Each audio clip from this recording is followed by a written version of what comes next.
सातारा अंगापूर फाटा येथे रेबीजचा धोकादायक प्रकार, नागरिकांमध्ये भीतीचे वातावरण. नमस्कार, मी डावकर आदिती आणि आपण पाहतात ट्रुथएक्स.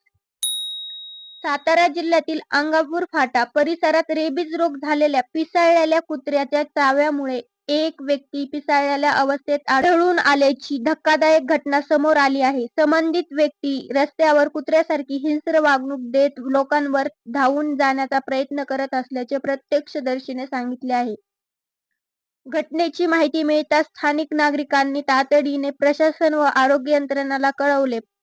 परिस्थितीचे गांभीर्य ओळखून त्या व्यक्तीस सातारा सिव्हिल हॉस्पिटलमध्ये दाखल करण्यात आले आहे. सध्या त्यांच्यावर वैद्यकीय उपचार सुरू असून डॉक्टरांकडून विशेष निरीक्षण ठेवले जात आहे. रेबीज हा आजार मुख्यतः कुत्रा, मांजर, माकड किंवा इतर प्राण्यांच्या चाव्यामुळे माणसात पसरतो. योग्य वेळी उपचार न झाल्यास हा आजार प्राणघातक ठरतो. रेबीजची लक्षणे उशिरा दिसून येतात, तर एखादा लक्षण सुरू झालं की आजारावर नियंत्रण मिळवणे कठीण होते. नागरिकांना घ्यावयाची काळजी. रस्त्यावर दिसणाऱ्या पिसाळलेल्या किंवा संशयित कुत्र्यापासून दूर राहावे. कुत्रा किंवा कोणतीही प्राणी चावल्यास तात्काळ जखम साबण व स्वच्छ पाण्याने धुवावे. विलंब न करता नजीकच्या सरकारी रुग्णालयात रेबीज प्रतिबंधक लस घ्यावी.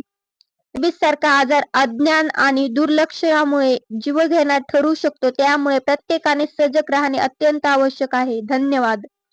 अशीच माहिती पाहण्यासाठी चॅनलला सबस्क्राईब आणि व्हिडिओला लाईक करायला विसरू नका.